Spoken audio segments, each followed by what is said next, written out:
देखने वाले हैं स्ट्रक्चर ऑफ बैक्टीरियल सेल या फिर देखने वाले हैं structure of a prokaryotic cell. तो उसके डायग्राम हम समझेंगे और डायग्राम्स में जो जो भी डिटेल्स होती हैं उन्हें हम समझेंगे। सिर्फ एक डायग्राम से ही आप लोग काफ़ी पॉइंट्स लर्न कर सकेंगे आपके बैक्टीरियल सेल के या फिर एक प्रोकैरियोटिक सेल के। तो चलो देखते हैं। तो जो आपका बैक्टीरियल सेल है, सबसे पहले उसमें बाहर हमको मिलता है सेल एनवेलप। तो हम सबसे पहले बनाते हैं सेल एनवेलप। प्रोकैरियोटिक सेल में सेल वॉल देखने को मिलती है। तो जो ये ब्लैक वाला स्ट्रक्चर मैंने बनाया है, this is your cell wall. ये हो जाएगा आपका सेल वॉल। किसकी बनी होती है? पेप्टिडोग्लाइकन की बनी होती है और आर्कीबैक्टीरिया में डिफरेंट सब्सटेंसेस की बनी होगी। इसके अलावा इसमें आप देखें कि बाहर के हिस्से में सेल वॉल से बाहर जो है वो आपका देखने को मिलेगा ग्लाइकोकैलिक्स। तो यहाँ बाहर वाले हिस्से में हमें देखने को मिलती है ग्लाइकोकैलिक्स। और ग्लाइको वर्ड का मतलब होता है आपका कार्बोहाइड्रेट। देखो इस तरीके से हम इसे बना देते हैं थोड़ा सा thick. This is your glycocalyx.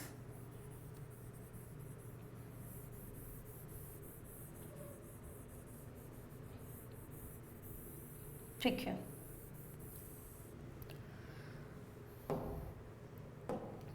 तो ये हो जाएगी आपकी दिस इज योर ग्लाइकोकैलिक्स। अब ये जो आपकी ग्लाइकोकैलिक्स है ये दो तरीके की हो सकती है। अगर ये लूजली पैक्ड है, लूज है अगर, तो इसको हम बोल देते हैं स्लाइम लेयर। इसे हम बोल देंगे स्लाइम लेयर। और अगर ये टाइटली पैक्ड है, अगर ये टाइटली पैक्ड है, एकदम टाइट है, तो इससे बन जाता है हमारा कैप्सूल।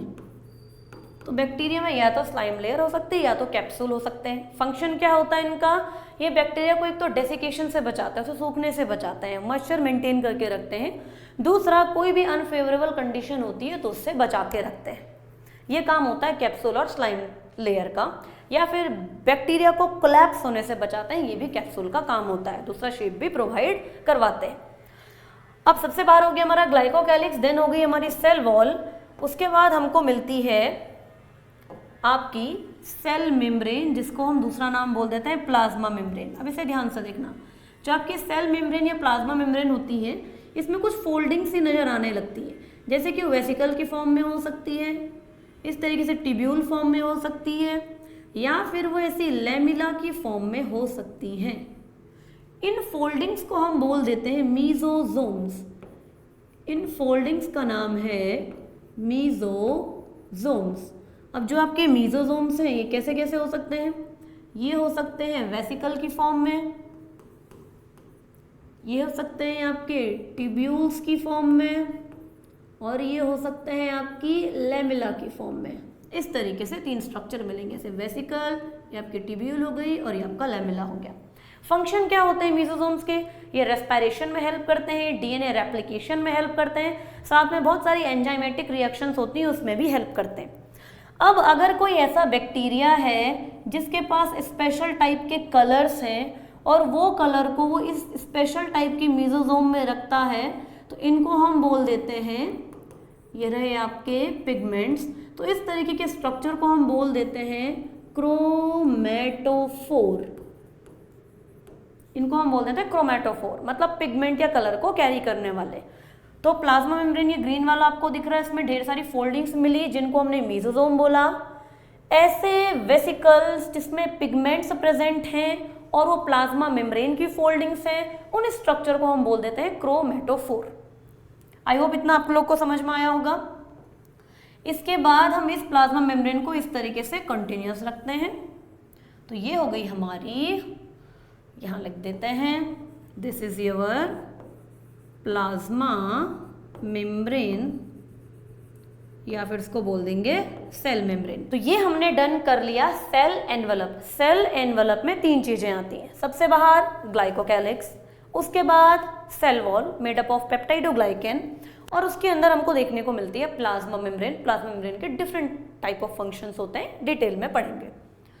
इसके अलावा जो बैक्टीरियल सेल होती हैं, इसके अंदर हमको देखने को मिलता है एक डीएनए। डीएनए स्कैटर्ड फॉर्म में पड़ा हुआ है, इस तरीके से सर्कुलर होता है, डबल स्ट्रैंडेड होता है और फैला हुआ है साइटोप्लाज्म के अंदर। ये जो पूरा साइटोप्लाज्म है इसके अंदर फैला हुआ है। तो इस तरीके के डीएनए को हम बोल देते हैं क्रोमोसोमल डीएनए। ये जो आपका डीएनए है ये हो जाएगा क्रोमोसोमल डीएनए। लार्ज होता है, सर्कुलर होता है और आपके जितने भी जीन्स वगैरह होते हैं आगे इसी से ट्रांसक्राइब होते हैं, ट्रांसलेट होते हैं। लेकिन बैक्टीरिया में इसके अलावा हमें एक और सर्कुलर डीएनए देखने को मिलता है, लेकिन वो काफ़ी छोटा होता है, डबल स्ट्रैंडेड होता है, सर्कुलर होता है। इसे हम कह देते हैं प्लाज्मिड। ये आपका हो जाएगा प्लाज्मिड। अब प्लाज्मिड के क्या फंक्शन होते हैं? प्लाज्मिड के पास आपकी एंटीबायोटिक रेजिस्टेंस जीन होती हैं और ढेर सारे एंजाइम्स भी ये बना सकता है, जिससे कि बैक्टीरिया को डिफेंस में ये हेल्प करता है। बैक्टीरिया को एंटीबायोटिक रेजिस्टेंस बनाने के लिए कोई भी एंटीबायोटिक, एग्जाम्पल कि ये जो हम बैक्टीरिया बना रहे हैं ये कैनामाइसिन या एम्पिसिलिन के रेजिस्टेंस है, इसका मतलब कैनामाइसिन रेजिस्टेंट जीन होगी प्लाज्मिड के पास। वो इस तरीके की प्रोटीन्स बनाएगा कि कैनामाइसिन इसको क्या ना कर सके, हार्म ना कर सके। उसके अलावा हमको क्या देखने को मिलता है? प्लाज्मा मेम्ब्रेन के पास में ही, प्लाज्मा मेम्ब्रेन के आसपास में ही मुझे राइबोसोम्स देखने को मिलते हैं इस तरीके से, इनके स्मॉलर सब यूनिट और लार्जर सब यूनिट। तो ये हो गए आपके राइबोसोम्स। प्रोकैरियोटिक राइबोसोम्स का जो टाइप होता है वो होता है 70S टाइप। इस तरीके के राइबोसोम हमको इसमें देखने को मिलेंगे। मेम्ब्रेन के पास में ही अगर ये डीएनए है और इस डीएनए ने ट्रांसक्रिप्शन किया, इस डीएनए ने क्या किया आपका ट्रांसक्रिप्शन, और इसने इस तरीके से कोई एमआरएनए बना लिया, ये इसने बना लिया आपका एमआरएनए। ऑब्वियस सी बात है कि अब प्रोटीन बनाने के लिए इस पर कौन जाके जुड़ेंगे? हमारे राइबोसोम्स जाके जुड़ेंगे। तो इन राइबोसोम प्लस एमआरएनए की इस माला को, ये जो आपकी बन गई है बीड्स जैसी, इनको हम बोल देते हैं पॉलीराइबोसोम, या तो इन्हें बोलेंगे हम पॉलीराइबोसोम्स, या तो बोल देते हैं इन्हें पॉलीसोम्स। इनका दूसरा नाम हो जाएगा पॉलीसोम्स। ऐसे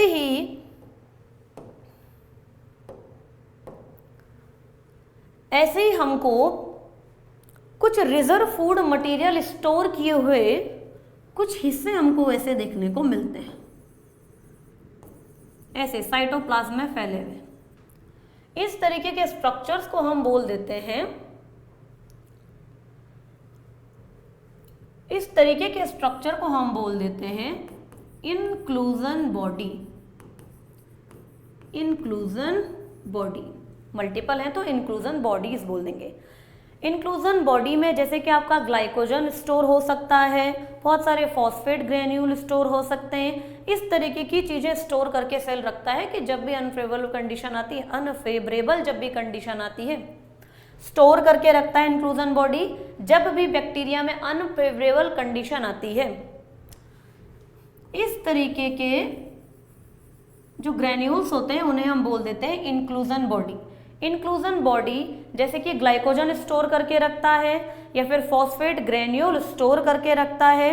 जब भी बैक्टीरिया के लिए अनफेवरेबल कंडीशंस आती हैं तब ये यूज में आते हैं। इसके अलावा हम बात करें तो बैक्टीरिया के अंदर से हम थोड़ा सा लाइट रख देते हैं। बैक्टीरिया के अंदर हमें क्या देखने को मिलेगा? साइटोप्लाज्म देखने को मिलेगा। साइटोप्लाज्म को हम कुछ इस तरीके से बना देते हैं। ये रहा आपका साइटोप्लाज्म। साइटोप्लाज्म में क्या होता है? साइटोप्लाज्म बैक्टीरिया के लिए बहुत इंपॉर्टेंट है, क्योंकि जो आपकी प्रोकैरियोटिक सेल हैं उसमें कोई भी सेल ऑर्गेनल मेम्ब्रेन बाउंड नहीं होते हैं। तो इसके पास माइटोकॉन्ड्रिया नहीं है, इसके पास क्लोरोप्लास्ट नहीं है। इसका मतलब ढेर सारी जो भी रिएक्शंस चलती हैं वो मेन आपके साइटोप्लाज्म में ही चलती है। जैसे बैक्टीरिया का ग्लूकोज को इनटेक करना और उसको तोड़ करके एटीपी बनाना, ये सब इसके साइटोप्लाज्म में ही होता है। बात समझ में आई? इसके अलावा अब बात करते हैं बैक्टीरिया के मूवमेंट की। जो आपका बैक्टीरिया होता है वो मोटाइल भी हो सकता है, नॉन मोटाइल भी हो सकता है। अगर बैक्टीरिया मोटाइल है, इफ बैक्टीरिया मोटाइल है, तो बैक्टीरिया के पास क्या मिलता है, देखो यहाँ पे एक स्ट्रक्चर बनेगा जिसे हम बोलेंगे बेसल बॉडी। ये होती है हमारी बेसल बॉडी। बेसल बॉडी के बाद एक और स्ट्रक्चर देखने को मिलता है जिसको हम बोल देते हैं हुक। ये हो जाएगा आपका हुक। और हुक के अलावा हमें आगे देखने को मिलता है हुक से निकला हुआ फिलामेंट। इस तरीके से इस चीज को हम बोल देंगे आपका फिलामेंट। ये जो आपका फिलामेंट है ये एक प्रोटीन का बना हुआ है। उस प्रोटीन का नाम है फ्लैजेलिन प्रोटीन। उस प्रोटीन का नाम है फ्लैजेलिन प्रोटीन। तो फ्लैजेलिन प्रोटीन का बना हुआ फिलामेंट है। ये इसलिए बताया है ताकि आप यूकैरियोटिक फ्लैजेला को इससे कंफ्यूज ना करें। यूकैरियोटिक फ्लैजेला जो है वो माइक्रोट्यूब्यूल्स और आपका माइक्रोट्यूब्यूल्स इन साइटोस्केलेटन का बना होता है, जबकि आपका प्रोकैरियोटिक फ्लैजेला फ्लैजेलिन प्रोटीन का बना होता है। यूकैरियोटिक फ्लैजेला में हुक नहीं होता, उसमें सिर्फ बेसल बॉडी होती है जहाँ पे 9+0 का अरेंजमेंट होता है, और आपका फिलामेंट होता है जहाँ पे 9+2 का अरेंजमेंट होता है। ये बताया मैंने यूकैरियोटिक फ्लैजेला के बारे में। यहाँ प्रोकैरियोटिक फ्लैजेला में बेसल बॉडी है, हुक है एंड फिलामेंट है। They all are made up of some proteins. तो ये हो गया हमारा मोटाइल बैक्टीरिया। इस बैक्टीरिया को अगर कहीं चिपकना होगा, कहीं अधेर करना होगा, तो इसमें क्या देखने को मिलते हैं, इस तरीके से छोटे छोटे फिम्ब्रे देखने को मिलते हैं। जैसे कि चट्टानों पर बैक्टीरिया देखने को मिलता है या आपकी गट में बैक्टीरिया देखने को मिलता है, तो वहां से सरफेस से वो हट क्यों नहीं पा रहे हैं, क्योंकि किसी चीज से उन्होंने एंकर करके रखा है। इसे हम बोल देते हैं फिम्ब्री। क्लियर है।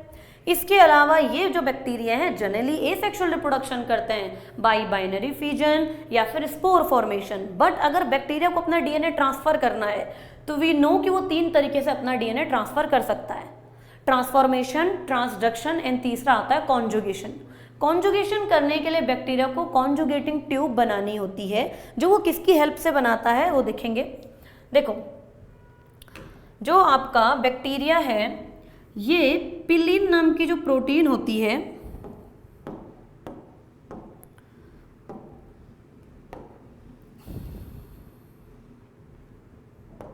रेड से बना देते हैं। देखो पिलिन नाम की प्रोटीन होती है जो इस तरीके से आपके पिलाई का फॉर्मेशन करती है। इसे हम कह देते हैं पिलाई। और जो आपकी पिलाई होती है that is made up of pilin protein. अब ये कैसे काम करेगी, एक बैक्टीरिया होता है जिसके पास फर्टिलिटी फैक्टर होता है, उसको हम F पॉजिटिव बैक्टीरिया कहते हैं। फर्टिलिटी फैक्टर मतलब इसके पास एक तरीके का डीएनए है जिसमें कुछ जीन्स प्रेजेंट हैं। ये बैक्टीरिया कोई एक दूसरा बैक्टीरिया है जो F नेगेटिव बैक्टीरिया है जिसके पास वो फर्टिलिटी फैक्टर आपका प्रेजेंट नहीं है। तो ये जो F पॉजिटिव बैक्टीरिया है ये अपनी मेम्ब्रेन पर पिलिन प्रोटीन के थ्रू इस तरीके से पिलाई का फॉर्मेशन करना शुरू कर देगा और दोनों के बीच में इस तरीके से क्या बन जाएगा, ब्रिज बन जाएगा। अब इस ब्रिज के थ्रू ये क्या होता है, ये जो आपका डीएनए नजर आ रहा है ये डीएनए यहाँ से, ये जो आपका डीएनए है ये यहाँ से हटना शुरू करेगा इस तरीके से और ये आगे जाना शुरू करेगा। ये इस तरीके से आगे जाना शुरू करेगा और यहाँ जाके इस तरीके से चला जाएगा। तो देखो ये हो गया आपका ब्रिज। ये एक पूरा का पूरा स्ट्रैंड, ये एक पूरा का पूरा स्ट्रैंड कहाँ चला गया, F नेगेटिव बैक्टीरिया के पास चला गया। अब क्या होगा, अब आपका जो भी ये पिंक कलर का डीएनए जो आपको नजर आ रहा है ये अपना रेप्लिकेशन करेगा और एक नया स्ट्रैंड बनाएगा और ये भी अपना रेप्लिकेशन करेगा और एक नया स्ट्रैंड बनाएगा। तो दोनों के पास ही ये डीएनए चला गया, इसको बोल देते हैं हम कॉन्जुगेशन। तो कॉन्जुगेशन में कौन हेल्प करता है, हमारा पिलाई हेल्प करता है जो कि बना होता है पिलिन प्रोटीन का। तो ये लगभग सारे कॉम्पोनेंट्स आ गए हैं आपकी प्रोकैरियोटिक सेल के। राइबोसोम प्रेजेंट है, साइटोप्लाज्म प्रेजेंट है, साइटोप्लाज्म लिख लें, इसके अंदर ही हम लिख लेते हैं this is your cytoplasm. Plasm में डीएनए देखने को मिलेगा जो डिफेंस में हेल्प करता है। आपका फ्लैजेला है, देखो बेसल बॉडी, हुक और फिलामेंट मिलकर के क्या बनाएंगे, इनको मिलकर के बोल देते हैं हम flagella, made up of flagellin protein. Inclusions body चीजें स्टोर करने के काम आती है, लाइक ग्लाइकोजन और फॉस्फेट ग्रेन्यूल। ग्लाइकोकैलिक्स सबसे बाहर की लेयर है, लूज है तो स्लाइम लेयर बनाएगी, बहुत ही टाइटली पैक्ड है तो कैप्सूल बनाएगी। सेल वॉल का फंक्शन क्या होता है, सेल को शेप प्रोवाइड करवाना है, ये बहुत सारी चीज़ों के लिए परमिएबल होता है, ट्रांसपोर्टेशन में हेल्प कर रहा होता है, बैक्टीरिया को शेप और साइज प्रोवाइड करवाता है और इसको एक्सप्लोड होने से या फिर किसी तरीके से इसकी शेप को मेंटेन रखने में हेल्प करता है। प्लाज्मा मेम्ब्रेन ट्रांसपोर्टेशन में हेल्प करती है, सेलेक्टिवली परमिएबल होती है, लिपिड बाइलेयर की बनी हुई है। प्लाज्मा मेम्ब्रेन की फोल्डिंग से हमें देखने को मिला कि मीजोसोम बनता है, कुछ बैक्टीरिया में क्रोमेटोफोर भी बनता है। मीजोसोम 3 तरीके से मिलेंगे, वेसिकल, ट्यूब्यूल्स एंड लैमेला। दूसरा हमने पढ़ा कि इसके अंदर डीएनए 2 तरीके के मिलते हैं, chromosomal DNA and plasmid DNA. Plasmid DNA का दूसरा नाम हो जाता है एक्स्ट्रा क्रोमोसोमल